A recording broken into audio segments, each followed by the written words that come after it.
brother, balik lagi dengan saya Ezar Sinaga. Nah, kali ini gue di sini mau sharing-sharing sedikit. Karena waktu itu ada yang DM gue, dia DM minta solusi. Dia nanya 10 pertanyaan. 10 pertanyaan. Sebentar gue cari dulu.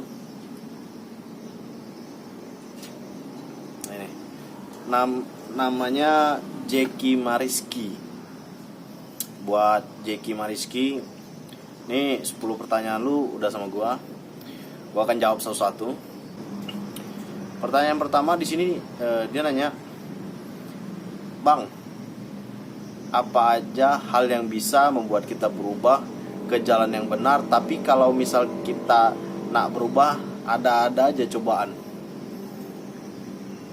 Hidup di dunia ini nggak seperti orang bilang sih. Banyak orang bilang ikutin alur aja, kagak.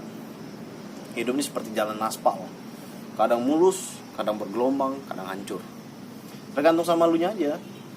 Lu mau berubah, ya lu harus ada niat dari hati dulu. Ketika lu nggak ada niat dari hati, gimana lu mau berubah? Kalau lu cuma bilang aja gue mau berubah, bullshit namanya, men. Ada baiknya ketika lu mau bilang berubah, bilang di hati dulu, gue mau berubah, gue harus bisa berubah. Ketika lu bisa terapkan itu di hati lu, udah benar-benar bulat, baru lu ucapkan. Itu sih. Dan juga ketika lu niat mau berubah, hindari yang namanya lingkungan-lingkungan yang membuat lu rusak. Contohnya kayak pergaulan bebas, hal-hal narkoba, minum-minuman keras, itu hindarin. Karena ketika lu ingin berubah tapi lu masih ada di lingkaran yang sama, lu gak akan bisa keluar. Payah. Bisa dibilang 1% dari 100% itu cuma 1% lu bisa berubah ketika lu hanya ada di lingkaran zona yang lingkungan itu rusak itu tadi. Gitu. Nah, yang nomor 2, pertanyaan nomor 2 dari Jeki, hal yang membuat orang itu bisa memaafkan orang lain tuh kayak mana, Bang, caranya? Bagi gue pribadi sih, dulu ketika gue belum bertobat, susah. Apalagi kalau teman-teman yang punya dendam ya, susah. Cuma balik lagi ketika gue bertobat, satu hal yang gue pegang, maafkan orang tuh gampang, men. Kenapa gue bilang gampang? Karena lu pikir, lu berbuat dosa, Tuhan masih maafin lu. Tapi kenapa lu tidak mau maafkan sesama kita manusia? Coba dipikir lagi. Jadi kalau ada teman-teman yang bilang, berat untuk maafkan orang, sulit untuk maafkan orang, itu hanya lu punya hati aja yang keras. Tapi kalau lu cerna baik-baik, lu punya Tuhan, lu sering bisa dibilang melanggar apa yang dilarang Tuhan. Buktinya lu masih hidup sampai detik ini. Itu tandanya apa, bro? Tuhan masih sayang sama lu. Jadi lu pikir lagi, ketika orang berbuat salah, kita sebagai manusia tuh wajib untuk memaafkan. Namanya setiap manusia tuh pasti punya kesalahan. Lanjut ke nomor 3, pertanyaan dari Jeki. Apa saja hal yang membuat cewek tuh suka dengan kita tuh kayak mana, Bang? Ini agak susah sih, susah gampang. Kenapa gue bilang susah gampang? Karena di era seperti ini, kantong lu tipis, lu susah. Kantong lu tebel, lu gampang. Cuma balik lagi sih ke pribadian lu aja gitu. Kembali ke lu orangnya seperti apa. Cewek ini sebenarnya sih simple. Ketika lu perhatian sama dia, ajarin dia tentang yang baik, ketika dia salah lu tegur dengan secara bijak, orang akan menilai lu the best. Tapi dengan catatan, lu hindari yang namanya lingkungan keras dalam arti kata ya kayak pergaulan bebas, narkoba, minum-minuman keras, berantem, lalu hindarin itu. Karena apa? Cewek nggak suka seperti itu gitu. Kalau lu mau dapatkan orang yang benar-benar baik gitu. Karena hukum ini tak bertuah ya. Timbal balik. Lu pingin dapet cewek nih, bang, gue pengen dapat cewek itu yang bener-bener alim lah, yang baik lah. Lu berkaca dulu men, lu wajib berkaca dulu. Lu balik ke rumah kagak ada kaca, lu beli kaca. Lu berkaca sampai pecah tuh kaca. Kalau just kidding. Lu berkaca, apa yang lu minta itu udah lu terapkan belum? Contohnya gampang, lu minta orang baik, nah lu sudah baik belum? Di situ. Ketika orang, lu jangan berpikiran bahwasannya lu baik ya, tapi orang yang menilai lu, bukan lu sendiri yang menilai diri sendiri. Oke, ketika orang menilai lu, wah baik nih orangnya, lakukan itu terus. Ketika lu minta pasangan yang baik, lu pasti akan dapat nih. Pertama, sabar. Kedua, jangan sampai salah pilih. Dan ketiga, jauh yang namanya nafsu. Ketika lu cari cewek dengan nafsu, kelar hidup lo. Kita lanjut pertanyaan nomor 4. Masih tetap Jeki tadi. Pertanyaan yang 10. Nomor 4, hal yang bisa membuat kita bisa meredam emosi itu apa bang? Ini sebenarnya gampang. Ketika lu emosi, kalau gue pribadi, waktu gue belum bertobat, balik lagi nih, ketika gue belum bertobat, gue emosian, gue gampang berantem, gue gampang tersindir, sakit hati, gue gampang banget. Tapi ketika gue bertobat, cara meredam emosi, gue pegang sini, gue pegang dada gue. Ketika gue emosi, ini gue udah panas nih, gue pegang dada gue nih, gue pegang gini. Tuhan jamah hati saya. Gue bilang gitu, Tuhan jamah hati saya. Karena Tuhan kita tuh maha pendengar. Kita semua di sini di bumi ini sama, nggak ada istilah beda membedakan. Karena tujuan kita sama-sama ke atas ya. Jadi ketika gue emosi, gue pegang dada, Tuhan jamah hati gue. Karena apa? Ketika kita tidak bisa kontrol, ya sudah, semua babak belur gitu. Karena pikir logika gini aja bro, lu emosi nih, lu berantem nih, kan belum tahu tuh siapa menang siapa kalah tuh. Tapi efeknya kan sama-sama bonyok. Kagak ada ceritanya lu berantem lu dapat piala bro, kecuali lu di ring. Kalau di ring mungkin lu dapat sabuk, lu dapat piala, dapat penghargaan, lu dapat nama. Lah kalau lu berantem di jalanan lu dapat apa? Bonyok men. Itu intinya. Ketika lu dalam keadaan kesal, lu langsung pergi. Kalau misalnya lu nggak bisa kontrol diri, lu pergi, lu menyendiri, tarik napas, tenangin diri, bawa minum, bawa santai, sambil lu berdoa, pegang hati lu, Tuhan jamah hatiku. Itu aja saran dari gua. Mungkin teman-teman ada yang punya solusi lain atau punya ciri khas sendiri. Kadang gua kan nggak merokok. Misalnya ada orang nih emosian, dia cara redaminya dia pergi tempat sepi, dia duduk, dia merokok untuk tenangin diri. Cuma jangan nelok. Buat teman-teman yang tahu kalimat nelok, itu cari togel maksudnya. Jangan, itu mah dosa. Jangan diikutin hal-hal yang gituan. Lu cari duit yang halal aja. Nomor 5, pertanyaan nomor 5. Hal yang membuat kita tuh menjadi pria yang bijak sana dalam mengambil keputusan tuh kayak mana bang? Hal yang membuat kita menjadi pria yang bijaksana dalam mengambil keputusan. Oke. Kita khususnya laki-laki nih, tapi bagi gue laki-laki perempuan sama aja. Yang penting pertama, lu harus komitmen dalam diri lu sendiri, dan lu punya wibawa. Ketika bicara lu nggak asal bunyi bagaikan tong kosong nyari bunyinya. Ketika lu itu pantas untuk diucapkan, lu ucapin aja gitu. Lu jangan pernah takut. Tapi ketika lu benar, ucapin aja. Tapi ketika lu salah, lu minta maaf gitu. Terus yang ketiga itu apa gue bilangnya, lu harus punya pendirian.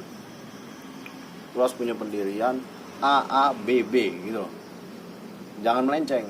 Jangan kayak anak-anak tai ayam. Lu pegang tai ayam, begitu ayam baru BAB, lu pegang, pasti anget-anget. Nah, jangan seperti itu. A, B, B, iya, tidak, itu baru lu punya prinsip hidup seperti itu. Pertanyaan nomor 6, hal yang membuat orang itu benci kami kalau misal kami tidak salah apa-apa kayak mana tuh bang? Hal yang membuat orang tuh benci kami kalau misal kami tidak salah apa-apa kayak mana tuh bang? Ini mana netizen bro? Lu jangan ambil pusing hal kayak gini, lu jangan ambil pusing. Buat lu Jeki, lu jangan ambil pusing ketika lu tidak pernah bukan tidak pernah ya, tapi ketika lu tidak salah sama orang itu, tapi orang itu nggak suka sama lu jangan ambil pusing. Berarti dia iri dengan hidup lu. Kagak lu selalu pikirin itu mah. Biarin aja. Orang mau berkata apa, orang mau gonggong apa, bodo amat. Yang penting lu lakukan hidup lu. Yang penting lu lakukan hal yang baik. Tidak melenceng dari hukum, tidak melenceng dari ajaran lu punya agama gitu loh. Tapi ketika lu melenceng ya wajar. Lu jangan marah, wajar orang enggak suka kan gitu. Tapi ketika lu tidak melenceng sana sini, orang masih juga mencela lu, enjoy aja bro, nikmatin aja hidup. Berarti dia sirik sama lu punya hidup. Itu aja intinya. Karena gue pribadi juga gitu. Ketika orang mencela gue bodo amat gitu. Malah gue doain tuh orang. Bener, gue doain. Gue doain, bukan gue doain yang jelek ya, tapi gue doain yang baik.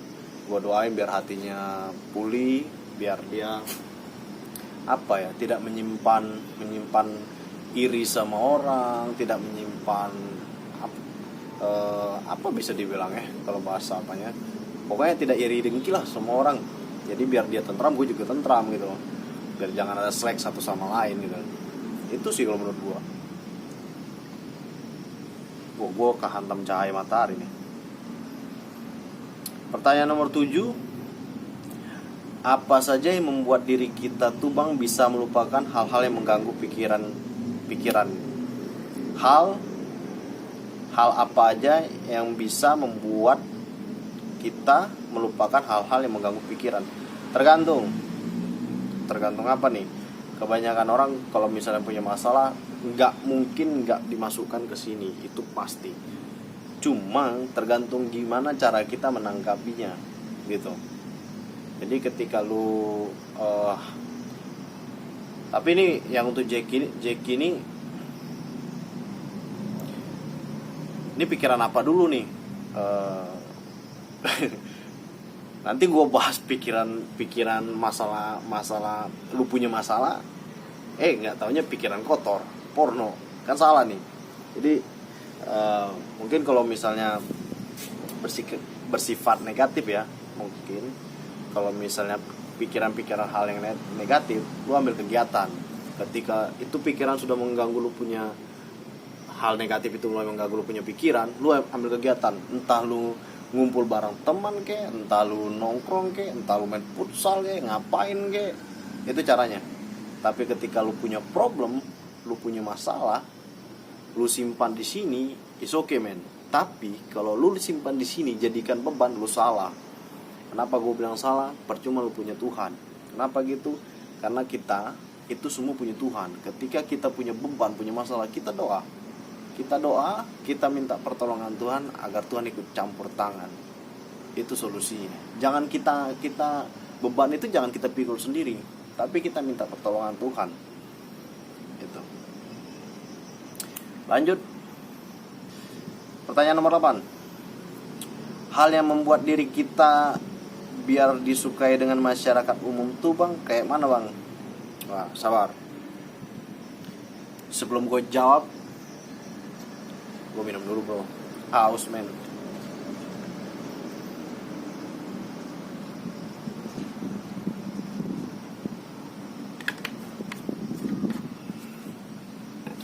Oke, lanjut. Pertanyaan nomor 8 tadi, hal yang membuat diri kita tuh biar disukai dengan masyarakat umum. Kayak mana bang katanya? Hal yang membuat diri kita disukai masyarakat umum. Sebenarnya ini nggak perlu tanya gitu loh. Karena ini bagi gue pribadi bukan pertanyaan gitu. Karena logikanya gini, lu maling pasti masyarakat nggak suka gitu loh. Lah, lu nolong orang, masyarakat pasti suka. Logikanya gitu aja gitu. Ketika lu melakukan sebuah kejahatan, siapa yang suka, bro? Kagak ada yang suka. Benci, enek, iya. Tapi ketika lu melakukan perbuatan baik, lu nolong orang, lu ringan tangan dalam tanda kutip nolong ya, bukan ringan tangan gamparin orang, kagak. Tapi ringan tangan untuk menolong orang, menolong sesama. Orang akan lihat lu, men. Orang akan pandang lu, orang akan respect sama lu. Tapi ketika lu sikut sana sikut sini, comot sana comot sini, waduh, jangankan dilirik, mau ngobrol sama lu aja pasti orang apa ini orang gak jelas gitu. Jadi untuk jawaban nomor 8 tadi, lu lakuin aja hal yang kebaikan, berbuat baik sama orang, yang penting jangan neko-neko gitu loh. Pasti masyarakat respect sama lu. Ringan tangan tuh ringan tangan berbuat baik, pasti respect. Gak usah masyarakat semuanya, dimana lu tinggal, lingkungan lu tuh pasti respect sama lu ketika lu berbuat baik di lingkungan, khususnya lingkungan lu dulu, baru di luar gitu. Pertanyaan nomor 9, hal yang membuat diri kita bisa menghilangkan singgungan orang lain tuh kayak mana, Bang? Kalau ini tergantung manusianya sih, gue bilang sih ini tergantung manusianya. Kenapa gue bilang Kenapa gue bilang tergantung manusianya? Karena gini, ada orang yang umur masih muda tapi pemikiran dewasa. Ada, gue pernah temuin tuh. Tapi ada orang umur sudah tua tapi pemikiran kayak anak-anak. Ada seperti itu. Makanya gue bilang ini tergantung orangnya. Ketika orangnya gampang emosional, gampang marah, merasa paling jago, itu berat, men. Lu ngomong dikit aja, wah udah gampar sudah. Tapi ketika lu mau belajar untuk berpikir, punya pikiran lebih dewasa, lu mikir bukan hanya sejenak, tapi lu ketika lu melangkah, lu mikirnya ke depan gitu loh. Ketika lu melangkah, lu pikirnya ke depan. Ketika lu melangkah, lu pikirnya ke depan. Jadi nggak salah langkah. Nah, itu lu nggak akan tersinggung. Jadi ketika lu mengucapkan segala sesuatu, itu di sini udah lu cerna duluan. Wah, gue kalau ngomong gini salah nggak ya? Gue kalau ngomong gini salah nggak ya? Nah, itu udah lu cerna ke depannya duluan. Itu salah caranya.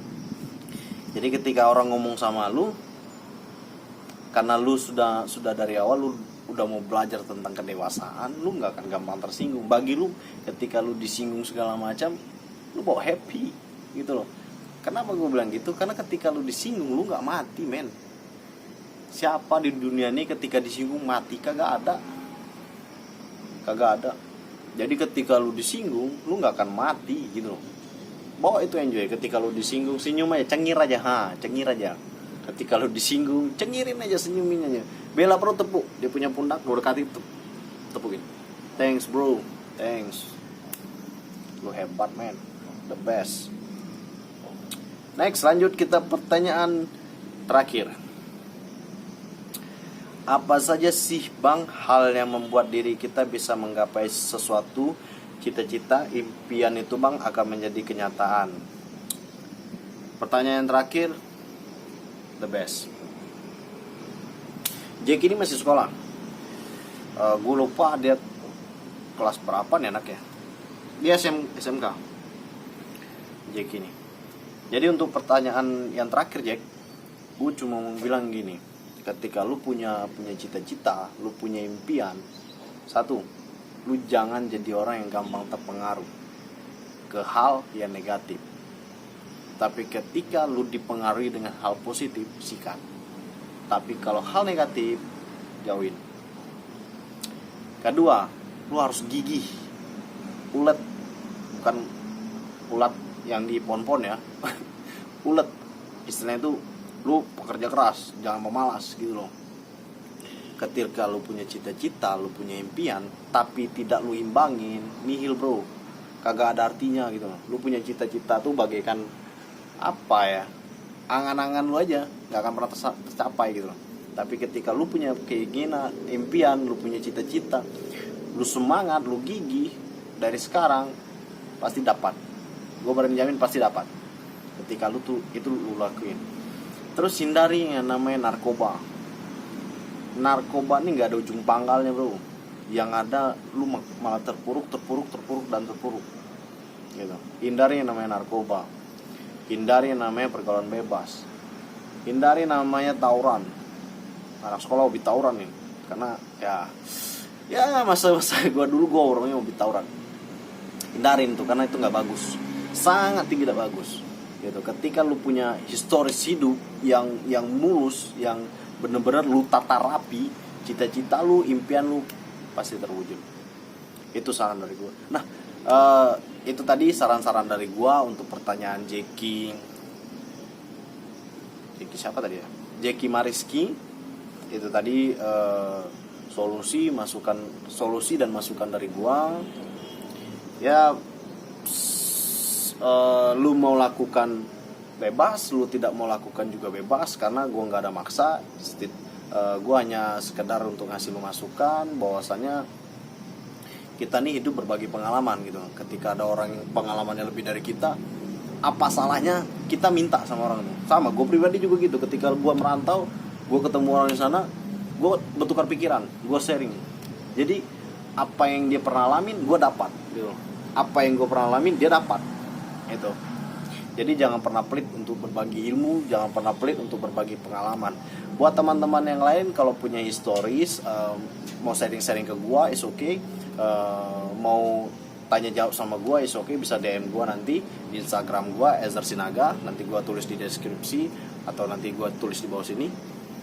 Oke, itu aja dari gua. Terima kasih buat teman-teman yang lain yang sudah nonton. Jangan lupa like, share, komen, dan subscribe. Thank you.